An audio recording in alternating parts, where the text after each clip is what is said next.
आज हम एक्सरसाइज 2.4 के कुछ और क्वेश्चंस करेंगे आइडेंटिटी के बेसिस पर। एक्सपांड और फैक्टराइज जैसे क्वेश्चंस को हम सॉल्व करना सीखेंगे। उसके लिए मैं आपके लिए पहले आइडेंटिटीज लिख देती हूँ जो आज काम आने वाली हैं। शुरू की दो आइडेंटिटीज तो हम पहले भी देख चुके हैं, जो कि क्यूब वाली दो आइडेंटिटीज हैं, जो इकलौती a प्लस बी का whole cube is equal to A cube plus B cube plus 3a² plus 3ab²। ये आइडेंटिटीज जो है तीन, ये अब आगे हमें काम आएंगी। आप इसे चाहें तो दो दो बार लिख के याद कर ले ताकि आपको एग्जाम में कम दिक्कत आए। a माइनस बी का whole cube a cube minus B cube minus 3a² plus 3ab²। इसके बाद वाली आइडेंटिटी आज हम पहली बार देख रहे हैं। आप देखेंगे ये a प्लस बी के होल स्क्वायर का ही थोड़ा सा एक्सटेंडेड वर्जन है। a plus B plus C का whole square is equal to a square plus B square plus C square plus 2ab plus 2bc plus 2ca।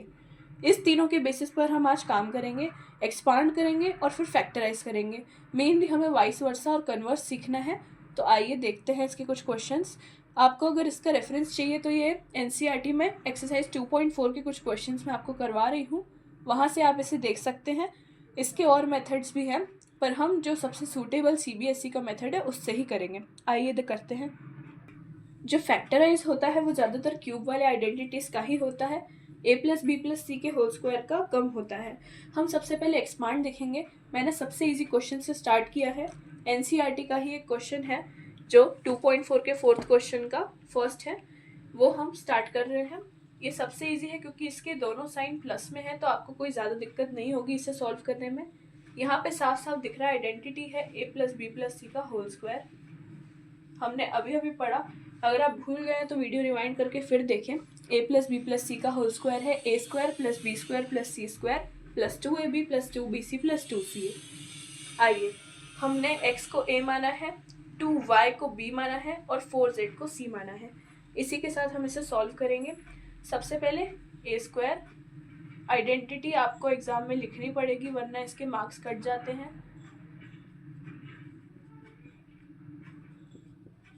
ठीक है, अब इसी हिसाब से a की जगह हम x को पुट कर देंगे, b की जगह पूरे 2y का स्क्वायर, c की जगह 4z का स्क्वायर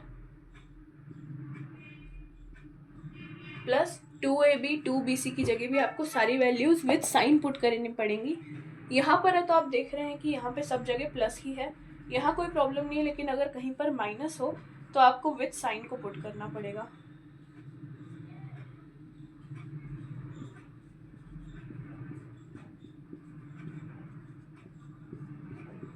इस तरह से जैसा मैंने बताया था, ब्रैकेट से काफ़ी अलग अलग हो जाता है और इजी हो जाता है क्वेश्चन, तो आप मेरी तरह ब्रैकेट का भी यूज़ कर सकते हैं। आइए, x का square is x square plus पूरे 2y का स्क्वायर हो जाता है 4y स्क्वायर, क्योंकि हमने 2 का भी स्क्वायर किया, 4 का square 16 and z square plus 2 into 2, पहले आप नंबर्स को कर लीजिए उसके बाद वेरिएबल को, 2 इंटू 2 4 zx zy प्लस फिर से 2 into 2 into 4, 2 into 2 4, 4 into 4 16 yz plus 2 into 4 8 and xz। Variable आगे पीछे होने से कुछ अलग फर्क नहीं पड़ता है, तो उस पर इतना ध्यान न दें। ये है इसका आंसर। इसके बाद आप देख सकते हैं एक भी वेरिएबल सेम नहीं है, तो हम इसको और कुछ सॉल्व कर नहीं पाएंगे, तो यही इसका मेन आंसर बनता है। अब आइए और कुछ ऐसे क्वेश्चंस करते हैं, इसे आप चाहें तो उतार ले, बाकी इसका आंसर एनसीईआरटी में पीछे दिया हुआ है। मैं क्वेश्चन की नंबरिंग एनसीईआरटी के अकॉर्डिंग कर रही हूँ, तो आप ये ना सोचें कि ये मैंने 4 क्यों लिखा है। मैंने एनसीईआरटी के अकॉर्डिंग नंबरिंग करी है। पिछला हमने पूरा प्लस वाला देखा था जिससे काम आसान हो गया था, पर यहाँ मैंने दोनों माइनस वाले लिए हैं ताकि आपको कुछ नया सीखने को मिले। यहाँ पर आप इसको कैसे कंसिडर करेंगे मैं आपको दिखाती हूँ। a तो यही है 3a plus b plus c का होल स्क्वायर। इस तरह से आपको इसे अलग करना पड़ेगा ताकि आप साइन में न डिस्टर्ब हो पाए। तो आइए इसे करते हैं। पिछले वाले में प्लस था तो हमने उसके साइन को कंसिडर नहीं किया साथ में, पर यहाँ हमें माइनस इसके साथ लेके चलना पड़ेगा। a तो 3a है, उसमें कुछ खास दिक्कत नहीं है, तो 3a का स्क्वायर प्लस -7b का होल स्क्वायर। यहाँ आपको साइन पर बहुत ध्यान रखना पड़ेगा, पिछले में अपन ने साइन पर ध्यान नहीं दिया था। प्लस -c का होल स्क्वायर। यहाँ तक सब सही था। अब 2ab 2bc और 2ca को नॉर्मली पुट कर देंगे। अंदर की वैल्यूज को देखते हुए हम बाहर भी पुट कर देंगे, ठीक है। आइए, प्लस 2ab, a तो हम नॉर्मली लिखेंगे, प्लस लिखने की ज़रूरत नहीं है, पर b में हम माइनस ज़रूर लगाएंगे। Plus 2bc plus 2ca। मैंने बताया था वेरिएबल की पोजीशन आगे पीछे हो जाए तो कोई दिक्कत नहीं है, मल्टीप्लिकेशन है तो आप ca को आगे पीछे कर सकते हैं। अगर आपको एनसीईआरटी के और किसी क्वेश्चन में डाउट है तो आप ज़रूर मुझे कमेंट करिए, मैं उस डाउट को ज़रूर सॉल्व करूँगी। आइए, 3 और a का square 9a square plus -7b का होल स्क्वायर क्या होगा। यहाँ आप सोचेंगे कि मैंने प्लस क्यों लिखा, मुझे तो माइनस लिखना था। पर आप सोचिए, -7 इंटू -7, माइनस माइनस जब मल्टीप्लाई होते हैं तब माइनस प्लस बन जाता है।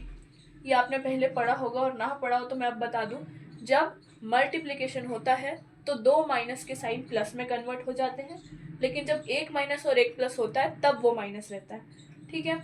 आइए आगे करते हैं।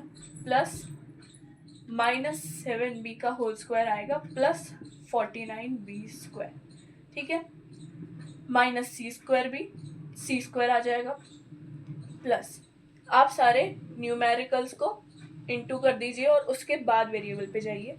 -7 इंटू 3 इंटू 2, इस बार यहाँ माइनस नहीं आएगा बिकॉज एक माइनस है तो वो प्लस और माइनस मल्टीप्लाई होंगे तो माइनस बनेगा। तो अब हम इस प्लस को हटा देते हैं और यहाँ माइनस लगा देते हैं। अब आप सारी न्यूमेरिकल वैल्यूज़ को मल्टीप्लाई कीजिए। 3 इंटू 2 6 and 6 7 ज़ा 42, 42ab प्लस यहाँ आइए 2 7, अब 2 माइनस है तो फिर वो प्लस ही बन जाएगा। 14bc, ये माइनस रहेगा क्योंकि एक ही माइनस है। 6ac, इस तरह से सॉल्व करना है और यही इसका फाइनल आंसर भी है। जो एक्सपांशन वाले होते हैं ज़्यादातर उसमें आंसर केवल एक्सपांड करके आइडेंटिटी लगा के आ जाता है, ज़्यादा से ज़्यादा एक आध दो स्क्वायर करने पड़ते हैं, बस उसके अलावा ज़्यादा कुछ नहीं होता। ये क्वेश्चन आराम से 2 या 3 मार्क में आते हैं और ये फ्री के मार्क्स होते हैं क्योंकि इसमें ज़्यादा मेहनत लगती ही नहीं है। हमने एक्सपांशन वाले 2 क्वेश्चंस कर लिए हैं, एक प्लस और एक माइनस का, बट अगर आपको स्टिल डाउट हो तो आप कमेंट कीजिए। अब हम फैक्टराइज पे बढ़ रहे हैं। मैंने 2 क्वेश्चन जो थे अलग अलग वो मैंने करा दिए। फैक्टराइज में भी हम शायद 2 ही क्वेश्चन करने वाले हैं आज की वीडियो के लिए, ताकि वीडियो बहुत ज़्यादा लंबी ना हो जाए। अगर आपको इसके अलावा भी फैक्टराइज या फिर एक्सपांशन में कोई डाउट हो तो आप कमेंट कीजिए, मैं ज़रूर आपका डाउट सॉल्व करूँगी। अब आइए हम फैक्टराइजेशन की तरफ बढ़ते हैं। सॉरी गाइज, मुझसे कैमरा गिर गया था, लेकिन आइए अब हम एक फैक्टराइज की तरफ बढ़ते हैं। यहाँ पर आपको दिख रहा है कि हमारे पास आइडेंटिटी जो है वो थोड़ी बड़ी है। ऑल्सो हम यहाँ पे हर जगह स्क्वायर की वैल्यू देख पा रहे हैं, तो मतलब जो आइडेंटिटी है वो किसी स्क्वायर की है। अब आपको इसको देख के पहचानना है कि ये कौन सी की है। अब तक हमने जितनी भी चीज़ें सॉल्व करी एक्सपांशन में, आपने देखा कि उसके सबके आंसर 6 वैल्यूज़ के फॉर्म में आ रहे थे। जैसे कि ये है 1 2 3 4 5 और 6, इसी फॉर्म में हमारे सारे आंसर आ रहे थे, जहाँ पर शुरू के 3 स्क्वायर और आगे के 3 मर्ज आंसर थे। अब आप देख रहे हैं वही आइडेंटिटी यहाँ पर लग रही होगी, तो आपको शुरू के 3 गेस करने हैं और आगे के आपको खुद ही मिल जाएंगे अगर आपने ए बी और सी निकाल लिया तो। यहाँ पर साफ साफ दिख रहा है कि a plus B plus C का होल स्क्वायर आइडेंटिटी लग रही है। चलिए इसे सॉल्व करने की कोशिश करते हैं, इसे अपने पुराने फॉर्म में वापस लाने की कोशिश करते हैं। 4x स्क्वायर, हमें दोनों की रूट्स तक जाना पड़ेगा। x तो स्क्वायर में दिया है तो x तो आ ही जाएगा। 4 2 का स्क्वायर होता है तो 2 आ गया, मतलब ये a है। प्लस b 9y स्क्वायर, मतलब अंदर y तो आ ही गया। 3 का स्क्वायर होता है 9। आपको इस तरह से इसकी जोड़ियाँ बनानी है और इसके रूट तक लाना है। 4x स्क्वायर का रूट 2x होता है, इस तरह से आपको इस पर ध्यान देना है। मैंने आपको पहले भी कहा था कि आपको 10 तक के एटलीस्ट स्क्वायर्स एंड क्यूब्स याद करने ही पड़ेंगे क्योंकि ये बहुत काम आएंगे, और हो सके तो स्क्वायर्स 15 तक याद कर लीजिए क्योंकि 15 तक का 225 तक भी आते हैं क्वेश्चन। आइए आगे देखते हैं। 16 4 का स्क्वायर है तो 4z लिख देंगे हम। अब आपको जब a b और c मिल गए हैं तो आपको बस 2 लगा के उनकी वैल्यूज पुट करनी है। यहाँ पर रहेगा 2ab 2bc और 2c है। अब क्योंकि क्वेश्चन में फैक्टराइज बोला है तो आपको इस तीनों को करना पड़ेगा, जबकि उनकी ज़रूरत नहीं है, पर आइए फिर भी करते हैं। अब जैसा कि आपने आइडेंटिटी में देखा है कि a² + b² + c² + 2ab + 2bc + 2ca होता है, तो अब हम यहाँ पर 2 तो लिख ही देंगे। a क्या है 2x। ये एक वेरीफाई करने का भी तरीका होता है कि आपने सही से किया है कि नहीं। y है 3y, पर आपको यहाँ एक चीज़ दिख रही होगी, ये दोनों जो है वो माइनस में है, जबकि ये होने तो प्लस में चाहिए, क्योंकि यहाँ के तो सारे नंबर प्लस में हैं, तो फिर वहाँ माइनस कैसे आ सकता है। इसका आपको ये ध्यान रखना है कि या तो a या तो b या तो c, इनमें से कोई 2 माइनस में है, तभी वहाँ माइनस आ गया है। लेकिन यहाँ देख के आपको पता इसलिए नहीं चलेगा क्योंकि माइनस और माइनस को मल्टीप्लाई करने पर प्लस बन जाता है। तो आप कैसे गेस करेंगे कि कौन से में माइनस है? मैं बताती हूँ। आप वेरिएबल की हेल्प से गेस करेंगे। आपको केवल देखना है कि कहाँ कौन सा वेरिएबल है और जहाँ पर माइनस आ रहा है वहाँ कौन से 2 वेरिएबल हैं और कौन सा कॉमन आ रहा है। जैसा कि हम देख रहे हैं x और y, यानी इन दोनों में तो क्लियर है। अब आपको देखना है वहाँ क्या हो रहा है। ये दोनों मतलब इनमें से ही कोई जो है वो मल्टीप्लाई होने के बाद माइनस में चला गया है। यहाँ पर आपको क्या कॉमन दिख रहा है? हमें दोनों में z कॉमन दिख रहा है। दोनों में z है और z के कारण दोनों में माइनस का साइन आ गया है, जिसका मतलब ये है कि दोनों जो है z वाला जो है वो माइनस में जा रहा है। आपको मेनली इसके वेरिएबल चेस करने पड़ते हैं। जैसा कि हम देख रहे हैं यहाँ पर प्लस आ रहा है, मतलब ये दोनों तो क्लियर है। यहाँ पर माइनस आ रहा है और दोनों में z अवेलेबल है, मतलब यही कहीं ना कहीं माइनस में रहा होगा। तो अब हम बिना सोचे समझे इसमें माइनस लगा देंगे और फिर हम वैल्यूज पुट करके देखते हैं। आइए, यहाँ पर आएगा तो पहले प्लस ही 2, मैं बाकी का नीचे लिख रही हूँ। 2yz मतलब ये और ये। क्या इनको इंटू करने पर -24yz बनता है? 3 × 4 विच इज 12 × 2 24 -24yz। यस, मतलब हमने क्रैक कर लिया है। यहाँ माइनस आ रहा है जिसके चक्कर में पूरे पे माइनस आ गया है। यहाँ भी 2। अब हम आगे बढ़ेंगे। यहाँ पर भी हमें सेम वही करना है। यहाँ पे xy है, मतलब हम 2x लिखेंगे और ये वाले लिख देंगे -4z। अब आप इसे भी इंटू करके देखिए। 4 × 2 8, 8 × 2 16 -16xz। यहाँ आपने इसे क्रैक कर लिया है।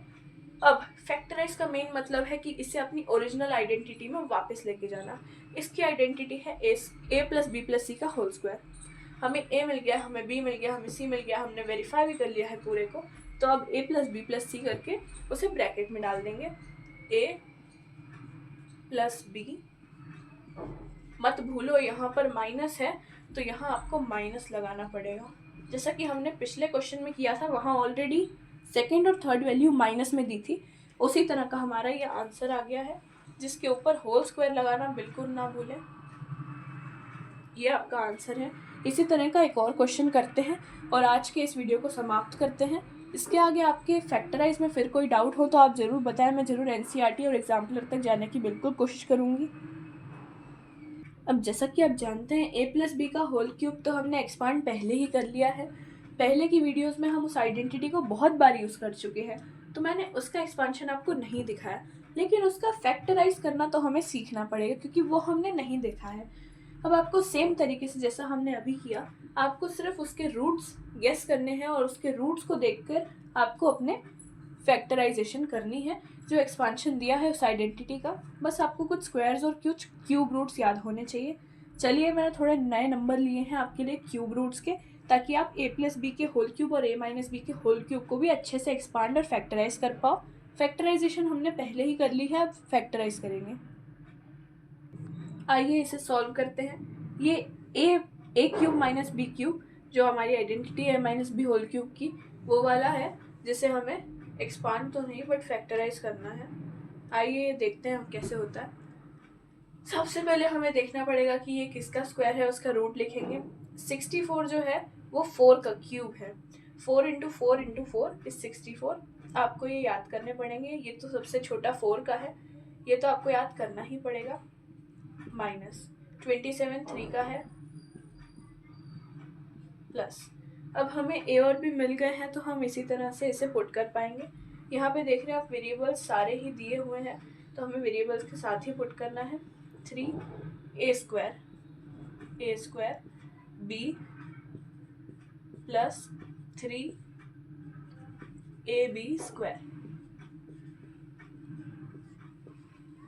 इस तरह से इसे एक्सपांड करेंगे, आप देख सकते हैं। अब इसे हम आगे सॉल्व करेंगे तो आप देख सकते हैं कि यहाँ हमें a और b मिल गया है और हम इसे करके देखेंगे। इंटू 3 इंटू 3 9 एंड 4 का स्क्वायर 16। आप इसे स्क्वायर करना मत भूलना, पूरे को स्क्वायर करना है 4a को। तो 16 इंटू 9 इज़ 144 और 108 भी सही आ रहा है। 12 इंटू 9 इज़ 108।